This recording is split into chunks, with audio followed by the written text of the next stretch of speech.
JC here for RetireCheapJC, and we have a recurring interviewee. And so if y'all aren't familiar with who I'm sitting with, this is Bruce. And how many interviews did we do previously? 5? I only remember maybe 3. Yeah? Okay. Well, but it was a long time ago. 11 years ago since I've met you the first time. Really? And I think our last interview was probably still about 5 years ago, something like that, yeah, probably. It was a while ago.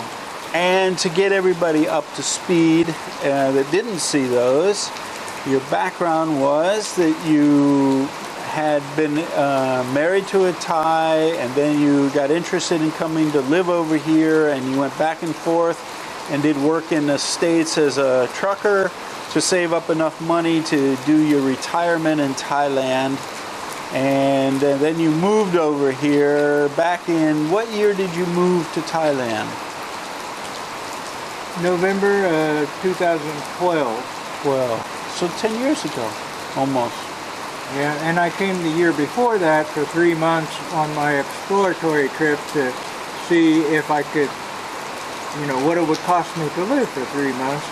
And that's when I first met you, and I joined the website at that time, and, you know, then came to Thailand and discovered I could live here just fine for the prescribed budget that I anticipated having. And then I went back and drove truck for 9 more months, I think, and I piled up my savings, and I reached my financial goal, and then I quit and came over then. And so you sort of settled in, and you spent how many years living in Chiang Mai? 5.5 in Chiang Mai. And then you moved to Cham, and 2 years there. 2 years there. And so everything was good. You had, you know, your little Nissan NV truck. You had a couple of motorcycles. You had an accident on one of the bikes, which you had to recover from, and you recovered really well. That was up in Chiang Mai. That was up in Chiang Mai. Then you recovered. Everything was good. And then you, this is where we are, basically the next part of the story, right? Yeah, a funny little thing happened. I decided that I'd go back and visit my family that I hadn't seen in a few years, and I had some nieces that were having babies, and I hadn't seen the family that was growing back there. Went back to visit my brother and his wife and his family. And what year and month was that? That was the 3rd of March, 2020, and a funny little thing happened. Yeah, does that ring any bells? That date? And so you got back to the States, and that's where I was trapped for a while. How long were you trapped for? 2.5 years. Well, this is the end of the month, so in 3 days it would be exactly 2.5 years. 2.5 years. You were back in the States. Yes. And but you made one of the things that I like about you is you always make the best of the situation that you were in, and so it actually turned out to be advantageous in the long run. Yes, it was like I was meant to be there during that time, because it worked out good. I have rental property in Florida. And I hadn't talked in person with my tax person for a while too, so that was one of the things I also wanted to, you know, get an update on that, and talk with my property manager person and see how my house was doing. And in talking to him, he told me that, you know, your house is worth a lot of money right now in Florida. And so I thought about that, and I said, well, let's leave it, you know, for this year, 2020. Alone, and so I did. But by 2021, I kept finding out my house was worth a ridiculous amount of money, and so I put it up for sale, because I didn't know I could be still in Texas, and the house was in Florida, and I thought, well, if I'm going to be here, I'm going to need a place to stay eventually. So I sold the house and made the ridiculous amount of money, and then I was able to buy a house outright that now I can live on and in and afford be on, you know, same thing I was living here on. And that's interesting. The same thing you were living here on because the house is paid for. Yeah. Now you don't have to pay go a mortgage payment. It flows that budget right out of the water. And we don't have to go into numbers, but what percentage of the sale price of your Florida home did you end up paying for the house to pay for it outright in Texas? Just a percentage base, you know, you don't have to. Somewhere between 25 and 33%, you know. I got completely out of debt as well, and have a much better cash liquid asset left over, and a free and clear house with a steel building, which was what really sold me on that particular house.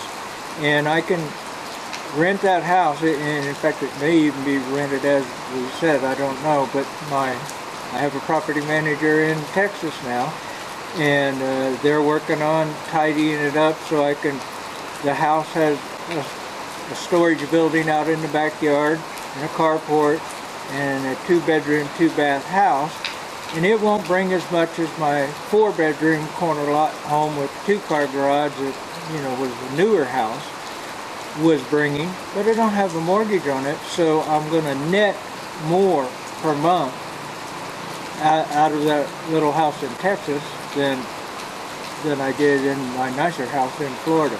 And the convenient part about that, and you said basically one of the reasons you liked that property was because of the outlying building. And so what did you end up doing with the outlying building that was advantageous?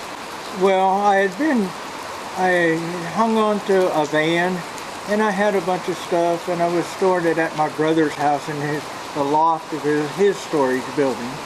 So out of the kindness, I have a wonderful brother and sister-in-law, and they accommodated me with allowing me to park the car on their property, but it was out in the sun and the hail that happens in Texas, and it was not good for my van to be parked so long and in the weather. And then my brother had to, you know, do things, check it and run it once in a while, and I had half his loft full with my other worldly goods.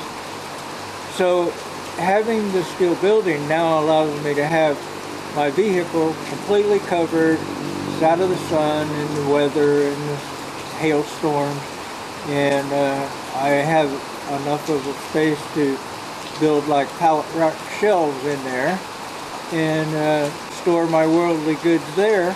So if I go back, I don't have to replenish all that stuff to you know, start again new, and it's all locked up like a little steel cube on the same property that I'm renting. And my property manager says that they will explain that I will still need access to that building if I come back, or when I come back, so that, you know, I can still access the building, you know, if I need to. And it'll be a 1-year lease. And after that, it's month to month, and if you give a 30, 45-day notice that you want to reoccupy the home, then you can, you know, give notice that when your renter is done, then you just move right back in. So now you've got you'll have rental income from the house, and so that adds to any kind of Social Security benefits or anything like that. And so fast forward to how long have you been back in Thailand now? What day is it? It's Good Wednesday. Tomorrow is Thursday. I came in just a few seconds before midnight on a Friday, so Saturday morning will make 2 weeks. Okay, 2 weeks. Okay. Yeah, because I spent 5 days at the apartment, and then I went up to Chiang Mai to visit my friend Walter up there, and then over to visit you guys. And so, how does it feel to be back? I like it. I needed a vacation.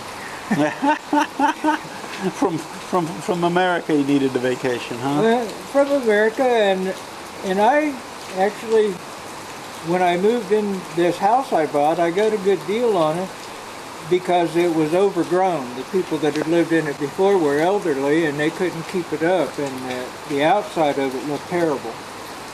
So I pressure washed the outside and trimmed the trees and made the property in general look nice and fresh and pretty again. It wasn't all full of weeds and limbs and leaves and trash sitting around. And the building didn't have, it had power ran to it, but then they just plugged in extension cords and hardly any lighting. And so I rewired the building and built the shelves and made me a workbench and bought some yard equipment and chainsaws and lawn mowers and blowers and all the stuff that homeowners need to take care of their property.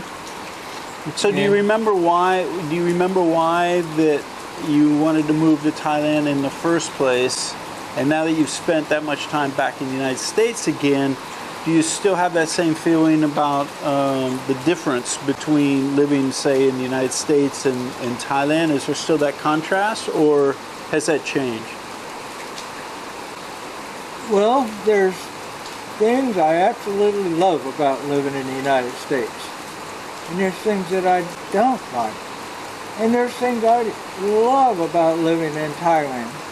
And there's some compromises here, too. And if I could just get the good from each place and put them together, then I'd just be ecstatic living there. But I really don't think the way the world is these days that place exists anyway. Might never have existed because we can't. Yeah, there's no utopia anywhere. Yeah, right? Everything's a trade-off. Yeah, there's always something. It's too hot here, or too cold there, or too hot and cold there, or too hot and too hot here, or something. Did you miss Thailand when you were away from it? Oh, sure. And I kept track of you through the weekly update, and that was like, I get to see my friend JC and Nat, once a week. That was a big help mentally with what I had to cope with over there. And I follow a few other YouTubers and find out what law they're going to change or what requirement to get back in was going. I kept up with that pretty good because I was trying to be able to plan. I thought, well, if they drop this, well, I'll go buy an airplane ticket right away and I'll be out of here. But then they would continue that, or add something else, or take something off and then add something. Yeah. And it got to where after a little bit, there for a while, I thought, this is driving me an emotional roller coaster, and so I'm just going to not pay attention for a little while. And having bought the house helped me a lot with giving me something to do. Sure. And that helped, but I still kept watching you guys every Monday morning, or sometimes I'd forget Monday and Tuesday or Wednesday would roll around before I'd Well, I'm glad the weekly update was helpful in the member site for you. Oh, it was on a lot of levels. Not that it made me get the airplane ticket any sooner, but I had stuff to keep me busy there, and a good relationship with my brother and family, and that helped.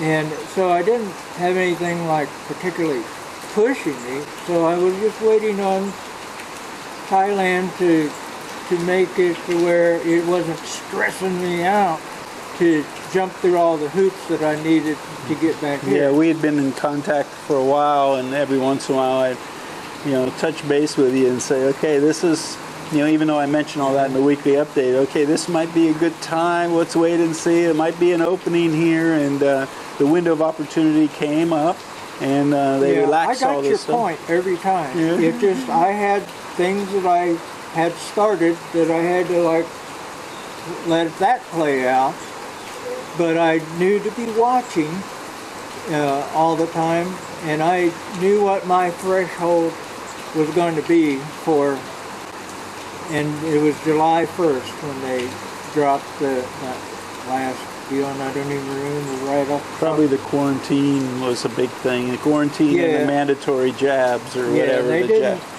The tests. Didn't require that, or I'd probably still be over there. But it got to where, well, that I can deal with. And I had in the meantime checked on, well, where can I get the little swabby up the nose test done, and I found a travel agent, which there aren't too many of in Abilene, Texas. People take cruises from Abilene, but they don't travel by air around the other side of the world usually. But anyway, I found that and I insured my trip in case some other goofy thing came up, and it was money I had to spend to not have to go through the whole thing and lose the money for the flight because I couldn't make it for some reason. But anyway, it all came to pass pretty routinely, and that gave me even more time to get my stuff stored. I had a bunch of stuff in the house because I was living very comfortably and just having a sweet old time having a house again, and no landlord, and it was great. But I knew I needed to come back here because I was paying rent on my apartment here, and I had a car sitting here that needs to be brought up to running condition again, and 2 motorbikes. And so I kept worrying about that kind of stuff, so I thought, now I got to clear this off of my list of things that are causing me stress. So it was time for me to come back. I would have loved to come much sooner, but I couldn't and didn't, so that's the way that it went. And is your plan to spend time over here, or just get things sort of tucked away and or sold off and go back, or what's the plan? That depends on a lot of things that are completely out of my control. The state of the world. Yes, it might become harder for me to get back in the United States. Could, yeah. Possibly. Yeah. And if you haven't learned in the last 2.5 years that things can happen that's out of your control that will mess up your plans, that you're apprehensive about making those plans. So I've got a good thing set up in the U.S. now that between my property manager and my brother, they got access to things as just like I was there. So I don't have to be there to still make things happen with my rental property and in my house. So let me ask you, on a day-to-day basis, because you've been here now 2 weeks, there's been changes over the last few years here, and you get to spend that much time back in the United States. On a day-to-day basis, as far as quality of living in different areas, we could go into the financial and the social aspects for sure. From the financial aspect, is it still good value here? Oh, yeah, sure. And everybody's taste is different. Some people, they compare what they had over there, and they got to match that, and that's going to cost more. Sure. But if you adapt to Thai lifestyle and you're kind of frugal-minded and stuff, and that's still a good quality of life, at least I think it is, but it's probably below what some other people might be willing to. Shock them and tell them how much your rent is on the apartment. You say, oh, I paid for how much 2.5 years on my apartment and stuff, and how much is your monthly rent in your apartment? It's a 1-bedroom apartment. Yes, and it has a carport for my car and 2 motorbikes. And Wi-Fi. And Wi-Fi is included with that. And a little kitchen area. And water. And trash pickup. And those are all things I had to pay for in the United States, and more than I expected too. So, how much does all that come to a month? With the exchange rate today, it's better now than when it was $80 a month, U.S. dollars, 2,500 baht when I left, and my rent's 2,500 baht, but it's like $69 now. It's crazy. $69.72 or something like that. What would $69 get you in the United States? A storage unit. Will it pay a storage unit? I had a $70 storage unit when I was in Abilene. How big was that? is 10 by 20. Yeah, 10 by 20. No, that's a pretty good size, actually. And now I have a 30 by 25. Yeah. Okay, so yeah, so the people that are looking at a financial crisis, and of course now when I talk about how inexpensive it is to live in Thailand and stuff, and how you can come over here and get a more life for less money, that inherent in that statement is the fact that people could comply to the retirement requirements here that are required. You have so to they have money to park in a bank. Now, I always think it's like, to me personally, and I know people argue against this, to me it's like I invested it into an investment account, and the amount of money I save every day in comparison to what it would cost me back home is my return on my investment. That's the way I think about it. That's the trade-off, but that is a real financial gain. I think so. You know, because it just costs more, and you can go to the doctor cheaper, you can go to the dentist cheaper, you can go to the pharmacist and talk to them, and drugs are cheaper, and don't have to go to see the doctor before you got the drug. Yes, exactly, and jump through all these bureaucratic, insurance-based, and American Medical Association regulations that the doctor has got to do in order to just say, okay, yeah, you can buy that drug that you've been taking for 12 years. Yeah. You know, it's all right with us, but you had to cross jump his the hoop hand to get with it silver again before you could go to the pharmacist and they'd give you something that you knew all about. Now, let me ask you another question, because I always, in my opinion, the South in the United States, the southern states, and we'll include Florida in that, even though it's sort of different than a southern state, it's because of the migration of snowbirds and stuff. But when we talk about the southern states, and I'll include Texas in that, you know, it's what we call the belonger group in America as far as advertising is concerned. The you know, more of the values of family and things like that.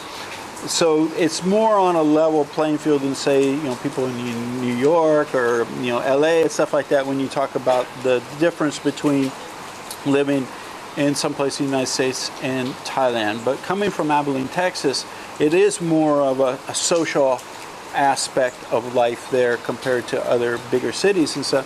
How do you compare the social aspect? And now you don't speak good Thai, and so you're at a little bit of a disadvantage when you come over here socially. In other words, you can't interact with everybody on the same level you do back in the United States, and so there's a trade-off for that. But how do you feel socially in Thailand as far as how you're treated by Thai people, and how you feel the comfortable level of comfort in society here? Well, if you're coming and it's your first time, you're going to be apprehensive. But I've been here so long now, I trust in the goodness of the Thai people because they never let you down. When I was at Mochit bus station, I'm standing there looking bewildered, and this nice Thai lady from Ayutthaya comes up and she says, "Can I help you?"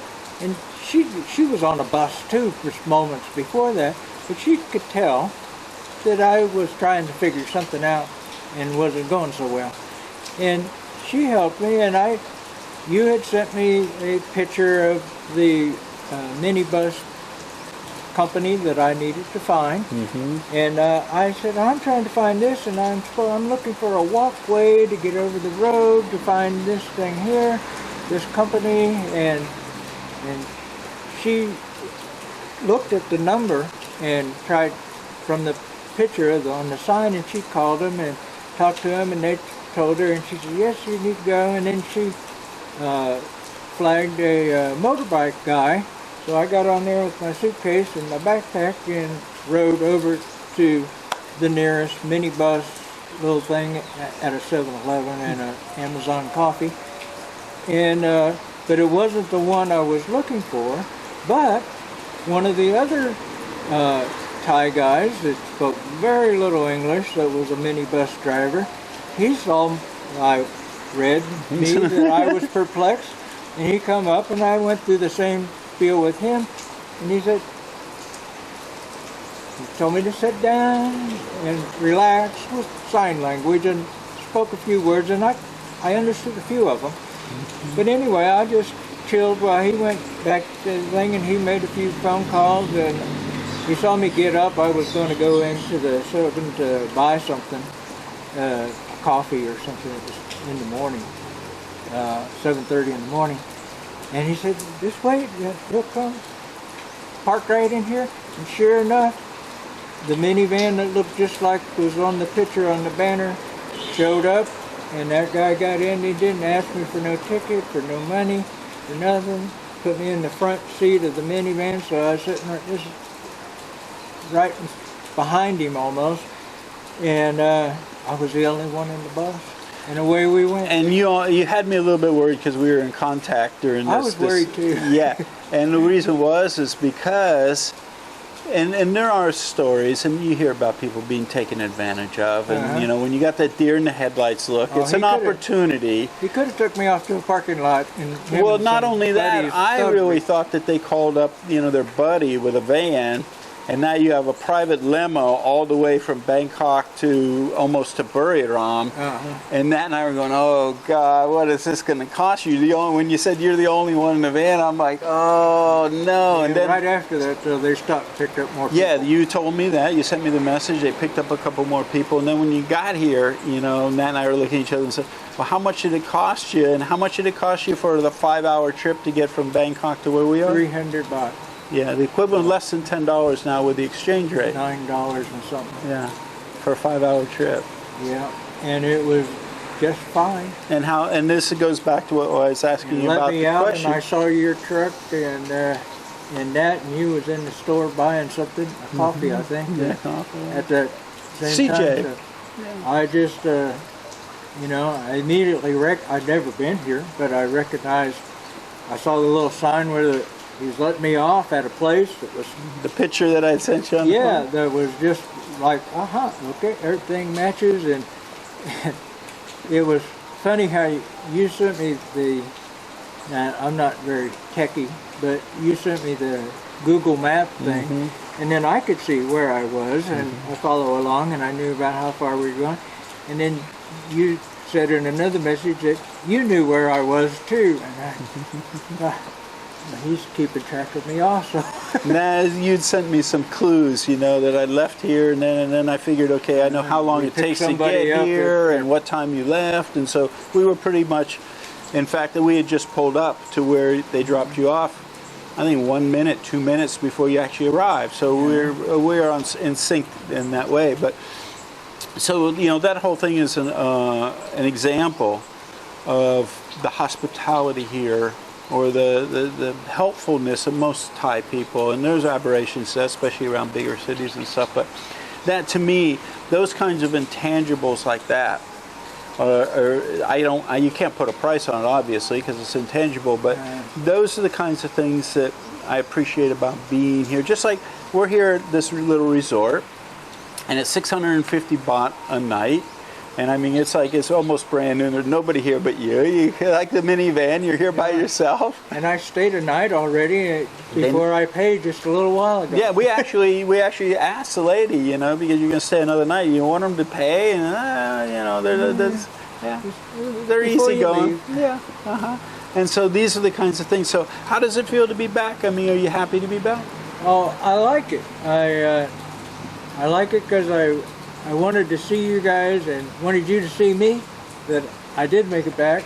And I wanted to see my friend Walter because he had had open heart surgery during the time I was gone. I was really worried about him.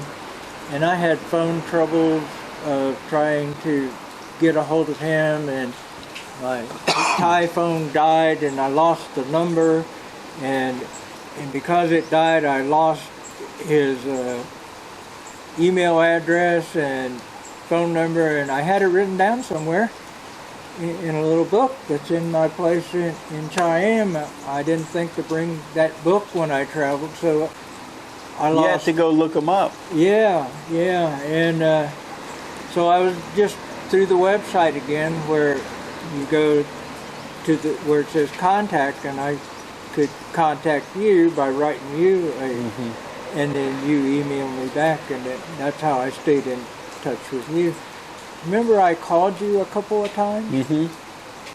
I had T-Mobile as service, And we had 2 phone calls that lasted just over 60 minutes, the total of the 2 calls. They charged me $600. Whoa! I said that only real loud. And I called them, and I don't get upset too often, but I gave them a piece of my mind. Wow. And, so to speak. And we eventually negotiated that back and forth, and the person that I led into had to go off and talk to their supervisor, and they came back and they, well, how about 500? And I went, and then she went off again, and then when she got house 300. And by then I was just tired of winding myself up and bringing myself back, that I said, okay. So I paid the 300 Wow. for talking to you an hour. I used to call my brother and spend an hour or 2 on the phone. I'd go to the 7 and put like 500 baht on of minutes on my phone. Which is less than $20. Call my brother, talk to him for an hour or 2, and then not need to buy minutes for 2 or 3 months. All on less than $20. Yeah, I have Google Voice on my computer, and I can call you and talk for 24 hours, and it costs nothing. Yeah, well, I don't know how to compute. You should have said, well. "Hey, call me." So, anyway, there's all these things that me being kind of a technological invalid, that more and more here too, as well as over there, that people won't hardly talk to you. You got to make an appointment on the thing, and then they send you an email. Now, reminder, your appointment's tomorrow. Well, that's nice. Technological world we live in. But I live less than 2 miles away from. I'd rather stop in and talk to somebody face to face, because that's the way I am. Well, I think more and more people are going to start opting out of this technological world, because it's supposed to make life easier and more convenient, and to me it's the opposite. It's just complicated my life. But well, it's less human. Yeah.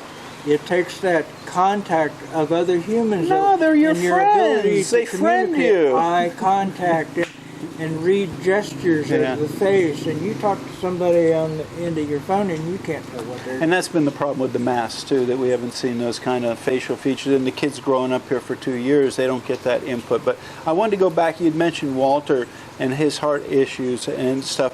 And one of the things I wanted to just touch on briefly is before you even left, I want to say it was like 3 years before you left, you had started on a ketogenic diet. Yes, and what prompted you to do that? And then we'll talk about the results and how long you've been on it. Yeah. What prompted you to opt in for that kind of dietary lifestyle? And it is a lifestyle for you. It isn't necessarily right. I don't like the word diet anymore, because I wouldn't have stayed on it if it was just a diet. Because when you reach your goal of dropping a lot of weight, then you go back to what you were doing that made you gain the weight. So it worked, is why I still do it, because it works. I feel better. I weigh 50 pounds or more less. My stamina is better. My nails are better. My skin is better. I just feel better. And how long has it been you've been on it?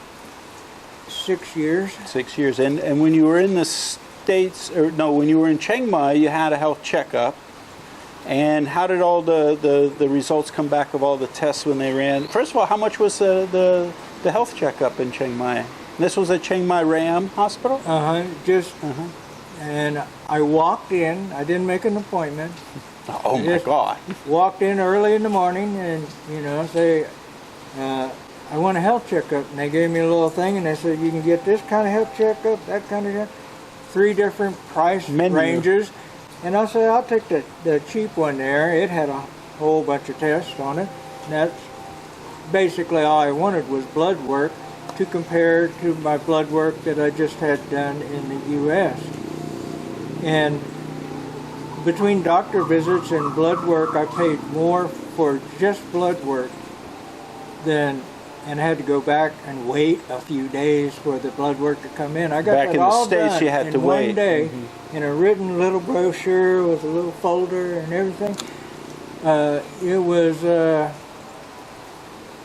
3,000 baht, which is less than $100. less than $100.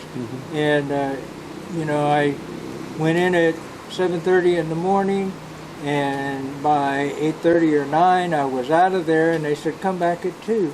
So I went back at 2, and I was out by 20 after 2 and talked to the doctor again, and they looked at my blood work, which was all in the normal range, well into the normal range, or the lower part of the normal range, which is what I was looking for, because I'm looking for more optimum levels instead of normal with the sick population. Yeah. that Normal's that relative. six name the normal range.